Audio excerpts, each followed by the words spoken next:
Hello friends, I am Ishwar. Welcome to English talk channel. दोस्तों, आज की क्लास में हम बात करेंगे एडवर्ब क्लोज की। एडवर्ब क्लोज सबऑर्डिनेट क्लोज का एक पार्ट होता है। दोस्तों, सबऑर्डिनेट क्लोज के तीन मुख्य भाग होते हैं। इसके पहले की क्लास में हमने एडजेक्टिव क्लोज के बारे में बात की है, एक नाउन क्लोज होता है और तीसरा होता है एडवर्ब क्लोज, या फिर हम इसे एडवर्बियल क्लोज भी कह सकते हैं। अब ये जो एडवर्बियल क्लोज है, इस क्लोज के भी कई सारे भाग होते हैं। दोस्तों, वन बाय वन हम उसको स्टडी करेंगे। जैसे यहाँ पर आप देख रहे हैं एडवर्बियल क्लोज ऑफ कॉज और रीजन।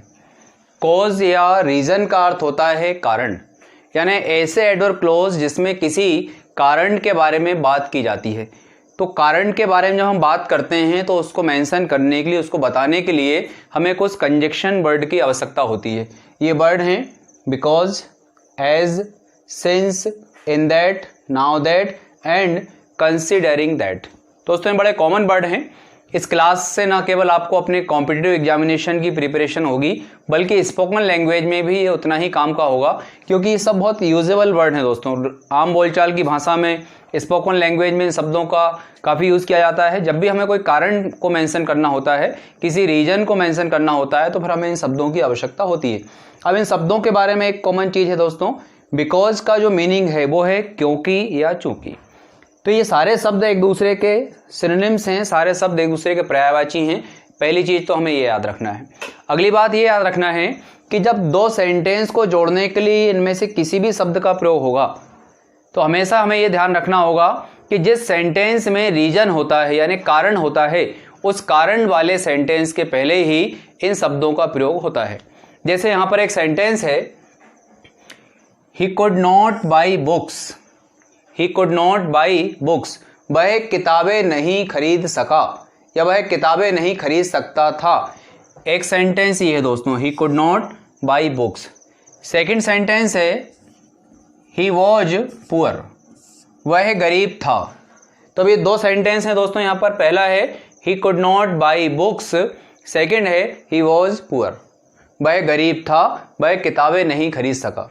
तो यहाँ पर हमें ये देखना होगा दोस्तों कि दिए गए दोनों सेंटेंस में रीजन किस में है, कारण किस सेंटेंस में है। तो हमें देखना होगा कि ही कुड नॉट बाई बुक्स, वह किताबें नहीं खरीद सका। क्यों नहीं खरीद सका? क्योंकि ही वॉज पुअर, वह गरीब था।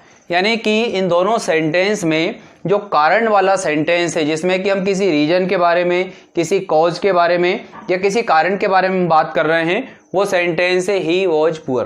क्योंकि इस सेंटेंस में रीजन है, और अभी हमने बात की कि जो एडवर्ब क्लोज ऑफ रीजन होते हैं उसके जितने भी कंजक्शंस हैं, because, as, since, in that, now that, considering that, इन सभी शब्दों का प्रयोग जो है रीजन वाले सेंटेंस के पहले किया जाता है। तो रीजन है ही वॉज पुअर में, तो यहाँ पर हम यूज करेंगे he could not buy books, बीच में हमेशा बिकॉज का यूज करेंगे। इसका अर्थ होता है क्योंकि। वह किताबें नहीं खरीद सका क्योंकि वह गरीब था।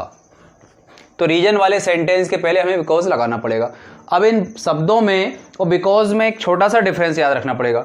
बिकॉज एक ऐसा कंजक्शन है दोस्तों, इसका प्रयोग हमेशा दो सेंटेंस के बीच में ही होगा। बाकी के जो अन्य कंजक्शन हैं, इनका प्रयोग सामान्यतः सेंटेंस के शुरू में किया जाता है, लेकिन कभी कभी इनका प्रयोग बीच में भी किया जा सकता है। लेकिन बिकॉज का प्रयोग सेंटेंस के शुरू में नहीं होगा, हमेशा इसका प्रयोग बीच में होगा। इस बात को ध्यान देना पड़ेगा। अब ये जो पहली बात है कि ही कुड नॉट बाई बुक्स, वह किताबें नहीं खरीद सका क्योंकि वह गरीब था, इस सेंटेंस को बाकी के सारे कंजक्शंस की मदद से भी कहा जा सकता है। सेम बात को यहां पर हम बोलेंगे एज ही वॉज पुअर, चूंकि वह गरीब था, ही कुड नॉट बाई बुक्स। जैसे कि अभी मैंने बताया कि ये जो बाकी के कंजक्शन हैं, as, since, in that, now that, इनको प्रायोरिटी दी जाती है सेंटेंस के शुरू में प्रयोग करने में। तो यहां पर हम देखेंगे एज ही वॉज पुअर, चूंकि ही वॉज पुअर वाले सेंटेंस में रीजन है, तो इस रीजन वाले सेंटेंस के पहले हमें एज लगाना पड़ेगा। तो हम कहेंगे एज ही वॉज पुअर, चूंकि वह गरीब था, ही कुड नॉट बाई बुक्स, वह किताबें नहीं खरीद सका। इस सेंटेंस को दोस्तों बाकी के कंजक्शंस के साथ भी बोल के देखें।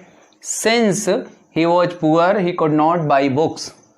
In that he was poor, he could not buy books. Now that he was poor, he could not buy books. Considering that he was poor, he could not buy books. यानी इस एक sentence को बाकी के सभी conjunction का प्रयोग करके भी हम बोल सकते हैं। आइए उसको और एग्जाम्पल की मदद समझते हैं। यहाँ पर दो सेंटेंस हैं दोस्तों। The box is very heavy, first sentence, I can't lift it. The box is very heavy, box बहुत भारी है, ये पहला सेंटेंस है। सेकंड है आई कांट लिफ्ट इट, मैं उसे उठा नहीं सकता, ये दूसरा सेंटेंस है। अब इन दोनों सेंटेंस को हमें किसी एडवर्ब क्लॉज ऑफ रीजन के कंजक्शन से अगर जोड़ना होगा तो हमें याद रखना पड़ेगा कि चूंकि इन शब्दों का अर्थ ही रीजन के लिए होता है, तो जिस सेंटेंस में भी रीजन होगा उस रीजन वाले सेंटेंस के पहले हमें कंजक्शन का यूज करना पड़ेगा। तो यहाँ पे हमने यूज किया the box is very heavy. उस बॉक्स को नहीं उठा पाने का रीजन ये है कि वह बहुत हैवी है और हैवी होने के कारण उसको उठाया नहीं जा सकता। तो मैं कहूंगा as the box is very heavy, as the box is very heavy, चूंकि बॉक्स बहुत हैवी है, आई कांट लिफ्ट इट, मैं इसे उठा नहीं सकता। या फिर हम इसको कह सकते हैं I can't lift it because the box is very heavy. I can't lift it because the box is very heavy. तो बिकॉज का यूज बताया कि बीच में होता है, तो रीजन चूंकि इस सेंटेंस में है इसलिए बिकॉज का यूज जब बीच में करेंगे तो ये the box is very heavy वाला सेंटेंस बाद में जाएगा। बाकी के अन्य जो कंजक्शन हैं इनका यूज हम सेम कर सकते हैं। Since the box is very heavy I can't lift it, in that the box is very heavy I can't lift it, now that the box is very heavy I can't lift it, considering that the box is very heavy I can't lift it. इस बात को ध्यान रखते हुए कि box बहुत भारी है, मैं इसे उठा नहीं सकता। और एग्जाम्पल देखते हैं दोस्तों। He is in trouble, we must care him. वह ट्रबल में है, वह मुसीबत में है, वी मस्ट केयर हिम, हमें उसकी देखरेख करना चाहिए, हमें उसका ध्यान रखना चाहिए। तो क्यों केयर करना चाहिए दोस्तों? क्योंकि वो ट्रबल में है। तो इसका अर्थ ये हुआ कि ट्रबल वाले सेंटेंस में चूंकि रीजन है तो इस रीजन वाले सेंटेंस के पहले हम इनमें से किसी भी कंजक्शन का यूज करके इस बात को कह सकते हैं। हम कहेंगे now that he is in trouble, चूंकि वह मुसीबत में है, we must care him. Considering that he is in trouble we must care him.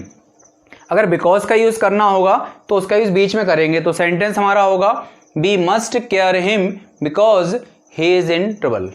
और एग्जाम्पल देखते हैं दोस्तों। सिंस शी इज इल, चूंकि वह बीमार है, she is unable to run fast, वह तेज दौड़ने में असमर्थ है। वह रन फास्ट करने में अनेबल क्यों है? क्योंकि वह इल है, बीमार है। यानी कि सेंटेंस में रीजन है और हमने बात की कि रीजन वाले सेंटेंस के पहले हम एडवर्ब क्लॉज ऑफ रीजन का यानी कंजक्शन जो रहेगा, सिंस होगा या एज होगा, जो भी कंजक्शन होगा उसका प्रयोग करेंगे। तो हमारा सेंटेंस होगा since she is ill she is unable to run fast, as she is ill she is unable to run fast, now that she is ill she is unable to run fast। और last sentence है दोस्तों इस class का, considering that, इस बात को ध्यान में रखते हुए कि there is a risk of corona, ये पहला सेंटेंस है। we should not go out without any reason, special reason। पहला सेंटेंस है there is a risk of corona. Second है we should not go out without any special reason, क्योंकि अभी corona का risk है, खतरा है, हमें बिना किसी स्पेशल रीजन के बाहर नहीं जाना चाहिए। तो हमें बाहर क्यों नहीं जाना चाहिए? क्योंकि कोरोना का खतरा है। तो दोनों सेंटेंस में रीजन वाला सेंटेंस कौन सा हुआ दोस्तों? There is a risk of corona. चूंकि इस सेंटेंस में रीजन है इसलिए सेंटेंस के पहले हमें कंजक्शन का यूज करना पड़ेगा। इसलिए हमने कहा considering that there is a risk of corona we should not go out without any special reason। अब यहाँ पर हम considering that के प्लेस पर now that का भी यूज कर सकते हैं। now that there is a risk of corona we should not go out without any special reason। तो दोस्तों आपने देखा बड़ा आसान है इन शब्दों का प्रयोग। जब भी कोई रीजन हो तो बस रीजन वाले सेंटेंस के पहले इनमें से किसी भी वर्ड का प्रयोग करें। जैसे आपको कहना है मैं बहुत व्यस्त हूं, मैं वहां नहीं जा सकता, तो रीजन है मैं व्यस्त हूं मैं, तो आप कहेंगे as I am busy I can't go there. Considering that I am very busy I can't go there. तो इट्स वेरी इजी दोस्तों। तो आपको ये क्लास कैसी लगी दोस्तों? अगर पसंद हो कृपया लाइक करें, शेयर करें, कमेंट करें, और अगर चैनल सब्सक्राइब नहीं किया है दोस्तों सब्सक्राइब जरूर कर लें। मिलते हैं अगली क्लास में अगले एडवर्ब क्लॉज ऑफ डिफरेंट जो रहेगा, टाइम, पर्पस, रिजल्ट, कई सारे एडवर्ब क्लॉज होंगे। तो 1 बाय 1 हम एक एक क्लॉज के बारे में बात करेंगे। मिलते हैं अगले वीडियो में। Thank you very much.